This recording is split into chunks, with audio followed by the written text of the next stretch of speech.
মুসলিমদের হাতে যে কোরআন আছে সেই কোরআন কি একটাই না সবার কাছে আলাদা আলাদা কোরআন আছে? সারা বিশ্বের যত মুসলিম আছে সবার কাছে একই কোরআন আছে, এক কোরআনই সবাই পড়ে, একটি হরফ আলাদা নয়। সারা বিশ্বের যত মুসলিম আছে সবার নবী কয়জন? নবীও একজন, নবী আলাদা আলাদা নয়, সবার নবী একজন। নবীকে নবী মুহাম্মদ সাল্লাল্লাহু আলাইহি ওয়াসাল্লাম। সারা বিশ্বের যত মুসলিম আছে সবার কাছে যে বুখারী, মুসলিম, আবু দাউদ, তিরমিজি, নাসাই, ইবনে মাজাহ হাদিসের যে গ্রন্থগুলো আছে সেই গ্রন্থগুলো কি একটাই না আলাদা আলাদা? একই গ্রন্থ আছে। সারা বিশ্বের সকল মুসলিম যে কাবাকে কিবলা বানিয়ে সালাত আদায় করে সেটা কি একটাই না সবার কিবলা আলাদা আলাদা? একই কিবলা কাবা, কাবামুখী সবাই সালাত আদায় করি। আমার প্রশ্ন হলো, সারা বিশ্বের সকল মুসলিম যদি একটাই কোরআন পড়ে, একই নবী হিসেবে, নবীকে নবী হিসেবে মানে, একই হাদিসের গ্রন্থ যদি পড়ে, তাহলে তো সবাই একই মতের হওয়ার কথা ছিল। আমাদের মধ্যে এত দ্বিধা মতভেদ কেন? আমরা সবাই একই মতের হব, কিন্তু আমাদের মধ্যে এত মত পার্থক্য কেন, এত মতভেদ কেন? এর কিছু বেশ কিছু কারণ রয়েছে। তার মধ্যে এক নম্বর কারণ হলো যে আমরা কোরআন বুঝি নিজের মত অনুযায়ী। আমরা ইসলামকে বোঝার চেষ্টা করি নিজের খেয়াল খুশি মতো, অথচ ইসলাম কার উপরে এসেছে? ইসলামের বিধান কোরআন কার উপরে এসেছে? নবী মুহাম্মদ সাল্লাল্লাহু আলাইহি ওয়াসাল্লামের উপরে। অতএব কোরআনের কোন আয়াতের ব্যাখ্যা কি হবে, ইসলামের কোন বিধান কিভাবে পালন হবে, সেটা আমি বেশি বুঝবো, আপনি বেশি বুঝবেন না, আল্লাহর নবী মুহাম্মদ সাল্লাল্লাহু আলাইহি ওয়াসাল্লাম বেশি বুঝবেন। আল্লাহর নবী সাল্লাল্লাহু আলাইহি ওয়াসাল্লাম তিনি বেশি বুঝবেন। আমি আপনি যদি সঠিকভাবে ইসলামকে বুঝতে চাই, সঠিকভাবে ইসলামকে মানতে চাই, সর্বপ্রথম নবী মুহাম্মদ সাল্লাল্লাহু আলাইহি ওয়াসাল্লামের বুঝ নিতে হবে। সর্বপ্রথম নবী মুহাম্মদ সাল্লাল্লাহু আলাইহি ওয়াসাল্লাম যেভাবে ইসলাম মেনেছেন সেই পদ্ধতি নিতে হবে। নবী মুহাম্মদ সাল্লাল্লাহু আলাইহি ওয়াসাল্লামের সাহাবায়ে কেরাম যেভাবে ইসলামকে বুঝেছেন সেইভাবে আমাকে বুঝতে হবে, তাহলে আমার আপনার ইসলামের বুঝ সঠিক হবে। কিন্তু আমি যদি বলি যে আমি মদিনা পাশ করে এসেছি, আমি কি কম বুঝি নাকি, এইবার আমি আমার মতো করে কোরআন ব্যাখ্যা করা শুরু করলাম। আরেকজন মনে করছে যে আমি কম বড় আলেম নাকি, আমি কি কম বুঝি, এবং সে তার মতো ইসলাম বোঝা শুরু করলো। এর ফলে কি হলো? নিজে পথভ্রষ্ট হলো এবং মুসলিম সমাজে বিভক্তির সৃষ্টি হলো। এটাই হচ্ছে বর্তমানে মূল কারণ। যেমন উদাহরণ দিলে বুঝবেন, আল্লাহ তাআলা পবিত্র কোরআন মাজিদে আয়াত নাজিল করলেন, মা কানা মুহাম্মাদুন আবা আহাদিম মির রিজালিকুম, মুহাম্মদ সাল্লাল্লাহু আলাইহি ওয়াসাল্লাম তোমাদের মধ্যেকার কোন পুরুষের পিতা ছিলেন না, ওয়ালাকির রাসূলুল্লাহ, কিন্তু তিনি আল্লাহর রাসূল, ওয়া খাতামান নাবিয়্যিন, এবং তিনি হলেন শেষ নবী। এই আয়াতে আল্লাহ তাআলা নবী মুহাম্মদ সাল্লাল্লাহু আলাইহি ওয়াসাল্লামকে সরাসরি শেষ নবী হিসেবে ঘোষণা দিলেন। নবী মুহাম্মদ সাল্লাল্লাহু আলাইহি ওয়াসাল্লাম হলেন শেষ নবী। ঘোষণা দিলেন কে? আল্লাহ তাআলা। এবার আমাদের দেশে এক শ্রেণীর মানুষ আছে যারা নিজেদেরকে মুসলিম পরিচয় দেয়। কাদিয়ানী নাম শুনেছেন? কাদিয়ানী মুসলিম, কাদিয়ানী যারা নিজেদেরকে মুসলিম পরিচয় দেয়, তারা বলে যে নবী মুহাম্মদ সাল্লাল্লাহু আলাইহি ওয়াসাল্লাম শেষ নবী না। মুহাম্মদ সাল্লাল্লাহু আলাইহি ওয়াসাল্লামকে তারা শেষ নবী বলে বিশ্বাস করে না। এখন আমি আপনি কেউ যদি বলি তোমরা নিজেদেরকে মুসলিম দাবি করো, মুসলিম দাবি করতে গেলে সর্বপ্রথম কোরআন বিশ্বাস করতে হবে। কোরআনে আল্লাহ তাআলা সরাসরি ঘোষণা দিলেন, ওয়া খাতামান নাবিয়্যিন, নবী মুহাম্মদ সাল্লাল্লাহু আলাইহি ওয়াসাল্লাম শেষ নবী। তোমরা নবী মুহাম্মদ সাল্লাল্লাহু আলাইহি ওয়াসাল্লামকে শেষ নবী মানো না, তোমরা কেমন মুসলিম? এই প্রশ্ন যদি আমরা তাদেরকে করি, তারা এবার উত্তরে বলে, তারা একটা উত্তর খাড়া করে আছে, জবাব দেয়। তারা জবাব দেয় কি? তারা বলে, কে বলেছে আমরা কোরআন মানি না? আমরা তো কোরআন মানি, আমরা কোরআন মানি, আমরা এই আয়াতও মানি। কিন্তু এই আয়াতে আল্লাহ তাআলা নবী মুহাম্মদ সাল্লাল্লাহু আলাইহি ওয়াসাল্লামকে শেষ নবী ঘোষণা দেননি। তারা নিজেদের মস্তিষ্ক প্রসূত একটা ব্যাখ্যা খাড়া করে, নিজেদের মস্তিষ্ক প্রসূত একটা ব্যাখ্যা খাড়া করে, বানানো ব্যাখ্যা। তারা বলে যে এই আয়াতে নবী মুহাম্মদ সাল্লাল্লাহু আলাইহি ওয়াসাল্লামকে আল্লাহ তাআলা শেষ নবী ঘোষণা দেননি, তো কি দিয়েছেন? তারা বলেন যে এই আয়াতে আল্লাহ তাআলা বলছেন ওয়া খাতামান নবিয়্যিন। এই খাতাম শব্দ দুইটি অর্থে ব্যবহার হয়। তারা বলে দুইটি অর্থে এটা ব্যবহার হয়। দুইটি অর্থ কি? এক, শেষ; দুই, আংটি। খাতাম শব্দের দুইটা অর্থ, এক শেষ, দুই আংটি। এখানে ওয়া খাতামান নবিয়্যিন বলে আল্লাহ তাআলা ঘোষণা দিয়েছেন নবী মুহাম্মদ সাল্লাল্লাহু আলাইহি ওয়াসাল্লাম হলেন আংটি নবী, অর্থাৎ তিনি হাতে আংটি পরতেন। নাউযুবিল্লাহ। নিজেদের মন গড়া একটা ব্যাখ্যা খাড়া করে দিল। অথচ এই আয়াতটি কার উপরে নাজিল হয়েছে? নবী মুহাম্মদ সাল্লাল্লাহু আলাইহি ওয়াসাল্লামের উপরে। এই আয়াতের সঠিক ব্যাখ্যা সবচেয়ে কে বেশি বুঝবেন? নবী মুহাম্মদ সাল্লাল্লাহু আলাইহি ওয়াসাল্লাম। এই আয়াতের সঠিক ব্যাখ্যা নিতে গেলে নবী মুহাম্মদ সাল্লাল্লাহু আলাইহি ওয়াসাল্লামের থেকে নিতে হবে, তাহলে সঠিক ব্যাখ্যা হবে। নবী মুহাম্মদ সাল্লাল্লাহু আলাইহি ওয়াসাল্লাম এই আয়াতের ব্যাখ্যায় বলছেন ইন্নাহু সায়াকুনু ফি উম্মতি 30 কাযযাবুন। নিশ্চয় আমার উম্মতের মধ্যে অচিরেই 30 জন মিথ্যাবাদীর আবির্ভাব ঘটবে। কুল্লুহুম ইয়াজউমু আন্নাহু নবী। তারা সকলেই নিজেকে নবী বলে দাবি করবে। আমার উম্মতের মধ্যে 30 জন মিথ্যা নবীর আবির্ভাব ঘটবে, যারা নিজেকে নবী বলে দাবি করবে। ওয়া আনা খাতামুন নবিয়্যিন। অথচ আমি হলাম শেষ নবী। লা নবিয়্যা বাদি। আমার পরে আর কোনো নবী আসবে না।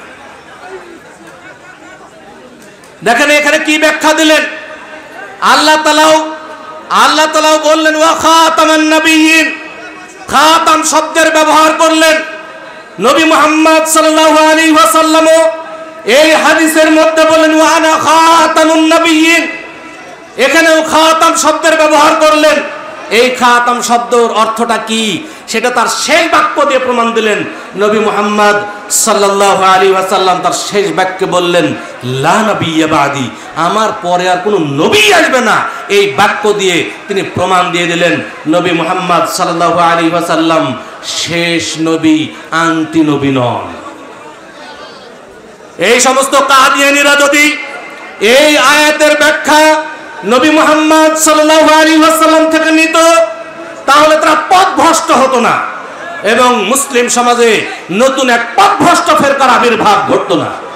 অতএব আমাদের সব জায়গাতেই, আমাদের যত জায়গায় মতভেদ, এর মূলে আছে আমরা নবী মুহাম্মদ সাল্লাল্লাহু আলাইহি ওয়াসাল্লামের বুঝকে গ্রহণ করিনি, সাহাবায়ে কেরামের বুঝকে গ্রহণ করিনি, নিজের মন মতো ইসলামকে বোঝার চেষ্টা করছি।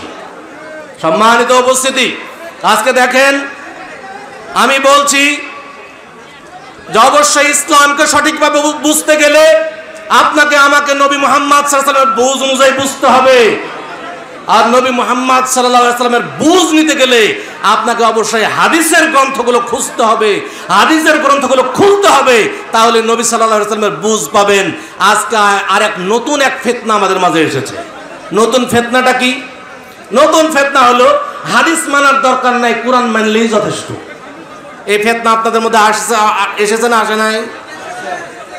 বলে হাদিস মানার দরকার নাই, কোরআন মানলেই যথেষ্ট।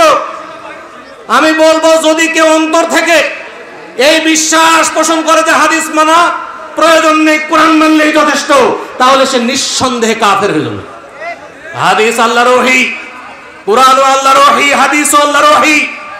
অতএব কেউ যদি একটা ওহীকে অস্বীকার করে তাহলে নিঃসন্দেহে সে কাফের হয়ে যাবে। অতএব সাবধান, আমাদের মধ্যেই কুফরি আকীদা প্রবেশ করেছে।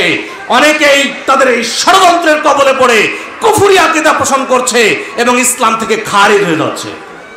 সম্মানিত উপস্থিতি, আজকে হাদিস ছাড়া, হাদিসকে যদি আপনি না গ্রহণ করেন, ইসলামের কোনো বিধানই মানতে পারবেন না। হাদিসকে অবশ্যই গ্রহণ করতে হবে। হাদিস ছাড়া আপনি কিছুই করতে পারবেন না। যেমন আপনাকে যদি প্রশ্ন করা হয়,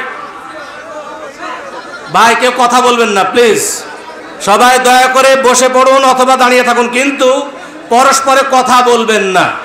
যদি পরস্পরে কথা বলেন তাহলে আলোচনা করা যায় না। কথা বলবেন না। জাযাকুমুল্লাহ খান, আপনারা কষ্ট করছেন, এটা আমরা স্বীকার করছি। আসলেই আপনাদের কষ্ট দেখে আমাদের কষ্ট লাগছে। আপনারা অনেক কষ্ট করে দাঁড়িয়ে আছেন, কিন্তু যেহেতু কষ্টটা করছেনই, আরেকটু কষ্ট করবেন দয়া করে, যে আপনারা পরস্পরে কথা বলবেন না। ইনশাআল্লাহ পারবেন তো? সবাই সাইলেন্ট থাকবেন, পারবেন তো ইনশাআল্লাহ?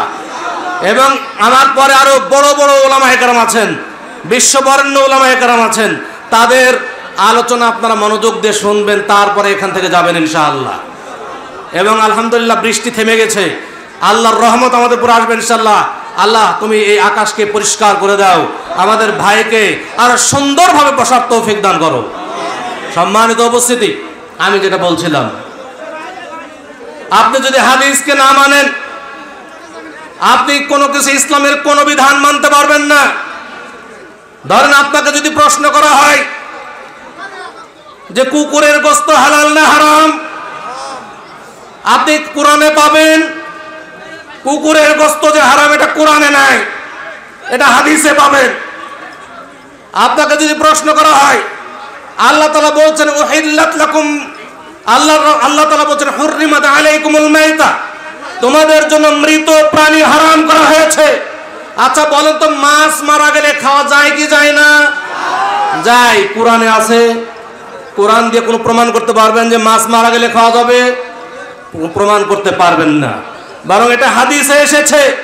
রাসূলুল্লাহ সাল্লাল্লাহু আলাইহি ওয়াসাল্লাম বলছেন উহিল্লাত লাকুম মাইতাতানি ওয়া দামান, তোমাদের জন্য দুইটি মৃত এবং দুইটি রক্ত হালাল করা হয়েছে। দুইটি মৃত কি? আল হুত ওয়াল জারাদ, অর্থাৎ মাছ এবং টিডি পঙ্গপাল, যেটা মৃত মারা গেলেও খাওয়া যায়। আর দুইটি রক্ত কি? একটা হচ্ছে কলিজা এবং প্লিহা, এটা রক্তের একটা পিণ্ড, কিন্তু এটা খাওয়া হালাল। এই কথা হাদিসে এসেছে, কোরআনে নাই। আপনাকে যদি প্রশ্ন করা হয়, আল্লাহ তাআলা সালাত আদায়ের কথা বলেছেন, আকিমুস সালাহ,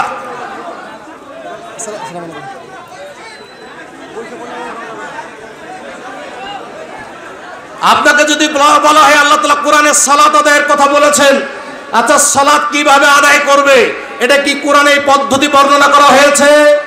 কখনোই হয়নি। আপনি কোরআন দিয়ে এটা প্রমাণ করতে পারবেন না, বরং আপনাকে হাদিসে যেতে হবে। আল্লাহর রাসূল সাল্লাল্লাহু আলাইহি ওয়াসাল্লাম বলছেন সিজদা করার কথা, কিন্তু সিজদা করতে গেলে আপনাকে যে 7টি হাড্ডির মাধ্যমে সিজদা করতে হবে, মাটিতে নাক কপাল রাখতে হবে, এই সিজদার পদ্ধতি কি কোরআনে পাবেন? পাবেন না। আমি যদি বলি আমি সিজদা করব দাঁড়ায় থেকে, আপনাকে কোরআন দিয়ে আমাকে নিষেধ করেন, করতে পারবেন? আমি বলবো যে দাঁড়িয়ে থেকে সিজদা হবে, অতএব কোরআন দিয়ে আপনি নিষেধ করেন যে দাঁড়িয়ে থেকে সিজদা দেওয়া যাবে না, পারবেন? পারবেন না। বরং সিজদার সুন্দর পদ্ধতি এসেছে হাদিসে। রাসূলুল্লাহ সাল্লাল্লাহু আলাইহি ওয়াসাল্লাম সিজদার সুন্দর পদ্ধতি বর্ণনা করেছেন। তিনি বলছেন 7টি হাড্ডির মাধ্যমে সিজদা হবে, নাক, কপাল, 2 হাত, 2 হাঁটু আর 2 পায়ের শেষ অংশ এটা ঠেকে থাকবে, এবং সিজদা অবস্থায় 2 কনুই যেন মাটিতে না থাকে, উপরে থাকবে, এবং এমন প্রশস্ত সিজদা হবে যে পেটের নিচ দিয়ে যেন একটা ছাগলের বাচ্চা অনায়াসে যাতায়াত করতে পারে। এই যে সিজদা দেওয়ার সুন্দর পদ্ধতি, এটা কি কোরআনে পাবেন? কোরআনে পাবেন না। এটা পাবেন কোথায়? হাদিসে পাবেন। অতএব শুধুমাত্র কোরআন মানব বললে চলবে না, হাদিস অবশ্যই আপনাকে মানতে হবে। আপনি যদি যাকাত আদায় করতে চান, আপনি কতটুকু সম্পদ থাকলে যাকাত ফরজ, কতটুকু ফরজ, কিভাবে আপনি যাকাত আদায় করবেন, এর কোনো কিছুই কোরআনে পাবেন না, এগুলো সব হাদিসে পাবেন। যেমন আপনারা এই অঞ্চলের মানুষ ধান চাষ করেন, প্রচুর ধান হয়। আচ্ছা বলেন তো, ধান কতটুকু হলে যাকাত ফরজ, কতটুকু ধান হলে যাকাত ফরজ হবে, এটা কোরআনে আছে? কোরআনে নাই, কিন্তু এটা হাদিসে পাবেন। আল্লাহর রাসূল সাল্লাল্লাহু আলাইহি ওয়াসাল্লাম বলছেন লা যাকাতা ইল্লা ফি 5 আওসুকিন, 5 ওয়াসাকের কম হলে তারপরে যাকাত ফরজ নয়। শস্যের যাকাত ফরজ হতে গেলে 5 ওয়াসাক হতে হবে। 5 ওয়াসাক সমান কতটুকু? 1 ওয়াসাক সমান হলো 60 সা। আমরা যে রমাজান মাস শেষ হলে ঈদুল ফিতর যখন আসে, তখন ফিতরা আদায় করে 1 সা করে, এই ধরনের 1 ওয়াসাক সমান হলো 60 সা। অতএব 5 ওয়াসাক সমান হবে 300 সা। যদি আমরা 2.5 কেজিতে 1 সা ধরি, তাহলে 300 সা সমান হবে 750 কেজি। 40 কেজিতে যদি 1 মণ ধরি, 750 কেজিতে হবে 18 মণ 30 কেজি। এই 18 মণ 30 কেজি হলো আপনার নিসাব। এইটা হলে আপনার উপর যাকাত ফরজ হলো। এটা কোরআনে কোথাও পাবেন না, এটা পাবেন কোথায়? হাদিসে। সম্মানিত উপস্থিতি, কতটুকু দিবেন? নিজে সেচ দিয়ে চাষ করলে 20 ভাগের 1 ভাগ, আর আল্লাহর পানিতে হলে 10 ভাগের 1 ভাগ। এই যে যাকাত আদায়ের নিয়ম, এটা কোরআনে পাবেন না, এটা পাবেন কোথায়? হাদিসে পাবেন। অতএব আপনি যদি হাদিস না মানেন, আপনি যাকাত আদায় করতে পারবেন না। আপনি যদি হাদিস না মানেন, সিয়াম পালন করতে পারবেন না। আপনি যদি হাদিস না মানেন, তাহলে আপনি হজও করতে পারবেন না, কোনো কিছুই করতে পারবেন না। অথচ আপনারা বলছেন যে হাদিস মানার দরকার নাই, কোরআন মানলেই যথেষ্ট। এই একদল লোক যারা এই কথা বলবে শেষ জামানায়, এটা আল্লাহর রাসূল সাল্লাল্লাহু আলাইহি ওয়াসাল্লাম তার জীবদ্দশাতে ভবিষ্যৎবাণী করেছেন যে শেষ জামানায় এই ধরনের একদল লোক আসবে যারা এসে দাবি তুলবে যে হাদিস মানার দরকার নাই, কোরআন মানলেই যথেষ্ট। আল্লাহর রাসূল সাল্লাল্লাহু আলাইহি ওয়াসাল্লাম সাহাবায়ে কেরামকে সতর্ক করছেন। তিনি বলছেন, লা উলফিয়ান্না আহাদাকুম মুত্তাকিআন আলা আরিকাতিহি, আমি তোমাদের মধ্যে যেন এমন কাউকে না দেখি যে তার গদিতে ঠেস দিয়ে বসে থাকবে। ওয়ায়াতিহিল আমরু মিন আমরি মিম্মা আমারতু বিহি আও নাহাইতু আনহু, অতঃপর যখন সে গদিতে ঠেস দিয়ে বসে থাকবে, তখন এমত অবস্থায় আমার কোনো আদেশ বা আমার কোনো নিষেধ যখন তার কাছে পৌঁছবে, অর্থাৎ যখন এসে কেউ তাকে বলবে যে আল্লাহর রাসূল সাল্লাল্লাহু আলাইহি ওয়াসাল্লাম এটা আদেশ করেছেন, আল্লাহর রাসূল সাল্লাল্লাহু আলাইহি ওয়াসাল্লাম এটা নিষেধ করেছেন, তখন সে বলবে লা নাদরি, এগুলো আমরা জানি না, মা ওয়াজাদনা ফি কিতাবিল্লাহ ইত্তাবানা, আমরা আল্লাহর কিতাব কোরআনে যা পাবো তারই অনুসরণ করব, এর বাইরে আমরা কোনো কিছু জানি না। এই যেন তোমাদের মধ্যে এমন কাউকে যেন তোমাদের মধ্যে না দেখি। আল্লাহর রাসূল সাল্লাল্লাহু আলাইহি ওয়াসাল্লাম সতর্ক করে গেছেন যে একদল লোক কিয়ামতের আগে আসবে, এই একদল লোক শেষ জামানায় আসবে যারা হাদিস মানবে না, কোরআন মাননাই যথেষ্ট বলবে, হাদিসকে অস্বীকার করবে। অতএব সাবধান, কেউ যদি হাদিসকে অস্বীকার করে নিঃসন্দেহে সে কুফরি করবে, নিঃসন্দেহে সে কাফের হয়ে যাবে। অতএব আপনার ঈমান বাঁচানোর জন্য তাদেরকে প্রবেশ করতে দেবেন না। সম্মানিত উপস্থিতি, অতএব এই ব্যাপারে আলোচনা করতে গেলে বহু আলোচনা। আপনারা যদি এই বিষয়ে আলোচনা জানতে চান, তো এখানে ডক্টর আহমদ আব্দুল্লাহ সাকিব তার একটা লেখা বই রয়েছে, বইটা সবাই সংগ্রহ করবেন, পড়বেন। হাদিস অস্বীকারীদের সংশয় নিরসন, হাদিস অস্বীকারীদের সংশয় নিরসন, এই বইটা চমৎকারভাবে তাদের সকল যুক্তির জবাব দেওয়া হয়েছে, দলিলিক জবাব দেওয়া হয়েছে। অতএব এই বইটি সংগ্রহ করে সবাই ভালোভাবে পড়বেন, ইনশাল্লাহ আপনার সংশয় কেটে যাবে। সম্মানিত উপস্থিতি, যেটা বলছিলাম, আমাদের আরো মানুষের মধ্যে, আমাদের মধ্যে ইখতিলাফের আরো একটা বড় মাধ্যম হলো জয়ীফ এবং জাল হাদিস দিয়ে দলিল গ্রহণ করা। আমরা জানি হাদিসের মধ্যে সহিহ হাদিস রয়েছে, হাদিসের মধ্যে জয়ীফ হাদিস রয়েছে, হাদিসের মধ্যে জাল বানোয়াট হাদিস রয়েছে, বহু হাদিস রয়েছে। একটা হাদিস আপনারা দেখতে পাবেন যদি খোঁজেন, যে আল্লাহর রাসূল সাল্লাল্লাহু আলাইহি ওয়াসাল্লাম বলেছেন সুন্দরী মেয়ের দিকে তাকাইলে চোখের জ্যোতি বাড়ে। আচ্ছা, হাদিস কি, আপনার বিবেক কি বলে, হাদিস কি জয়ীফ, সহিহ না জাল? সুন্দরী মেয়ের দিকে তাকানো জায়েজ? আপনাকে এখন দেখেন কত পাপের দিকে ধাবিত করছে হাদিসের মাধ্যমে। কি বলছে? রাসূল বলেছেন সুন্দরী মেয়ের দিকে তাকাইলে চোখের জ্যোতি বাড়ে। নাউজুবিল্লাহ। তাহলে হাদিসের মধ্যে জাল আছে না নাই? হাদিস, জাল হাদিস আমাদের মুসলিমদের মধ্যে ঢুকে গেছে। আজকে এই মুসলিম সমাজ তাকলিদ করার কারণে, অন্ধ পূজা করার কারণে সহিহ হাদিস পাওয়ার পরেও তারা মানে না, জয়ীফ জাল হাদিস দিয়ে তারা দলিল গ্রহণ করে। সম্মানিত উপস্থিতি, যেখানে রাসূলুল্লাহ সাল্লাল্লাহু আলাইহি ওয়াসাল্লামের সহিহ হাদিস পাওয়া যাবে, সেখানে জয়ীফ হাদিস বর্ণনা করার কোনো সুযোগ নাই। আল্লাহর রাসূল সাল্লাল্লাহু আলাইহি ওয়াসাল্লাম বলছেন, মান কাযাবা আলাইয়া মুতাআম্মিদান ফালিয়াতাবাওয়া মাকআদাহু মিনান নার, যে ব্যক্তি আমার উপরে ইচ্ছাকৃত মিথ্যারোপ করলো, সেই ব্যক্তি তার স্থান জাহান্নামে বানিয়ে নিল। রাসূলুল্লাহ সাল্লাল্লাহু আলাইহি ওয়াসাল্লামের উপরে যদি মিথ্যারোপ করা হয়, তাহলে অবশ্যই সে তার স্থান জাহান্নামে বানিয়ে নিল। এখন দেখেন, আপনি একটা জানেন যে এই হাদিসটি জয়ীফ হাদিস, এই হাদিসটি জাল হাদিস, জানার পরেও সহিহ হাদিসের বিপরীতে আপনি জাল হাদিস খাড়া করছেন, তাহলে কি হচ্ছে? আপনি জেনে শুনে আল্লাহর রাসূল সাল্লাল্লাহু আলাইহি ওয়াসাল্লামের মিথ্যারোপ করছেন। রাসূল সাল্লাল্লাহু আলাইহি ওয়াসাল্লাম যা বলেননি আপনি জেনে শুনে বলছেন রাসূলের কথা বলেছে। অতএব এই জয়ীফ হাদিস, জাল হাদিস যদি বর্ণনা করা হয়, তাহলে রাসূলের উপর মিথ্যারোপ করা হয়, এই মিথ্যারোপ থেকে বাঁচতে হবে, না হলে আপনার স্থান জাহান্নাম, যেটা আল্লাহর রাসূল সাল্লাল্লাহু আলাইহি ওয়াসাল্লাম বলেছেন, আমি বলিনি। সম্মানিত উপস্থিতি, অতএব জয়ীফ জাল হাদিসকে খাড়া করবেন না। আলহামদুলিল্লাহ, আজকে আহলে হাদিসদের দাওয়াতের ফলে আজকে রিকশা চালকও জানে যে হাদিস সহিহ হয়, জয়ীফ হয়, জাল হয়। আজ থেকে 10-15 বছর আগে মানুষ বিশ্বাস করতো না কেউ যে হাদিসের মধ্যে আবার জয়ীফ হয় নাকি, হাদিসের মধ্যে আবার জাল হয় নাকি। কিন্তু আলহামদুলিল্লাহ, এটা আহলে হাদিসদের সফলতা, আহলে হাদিসদের দাওয়াতের ফলে আজকে রিকশা চালকও জানে হাদিস জয়ীফ হয়।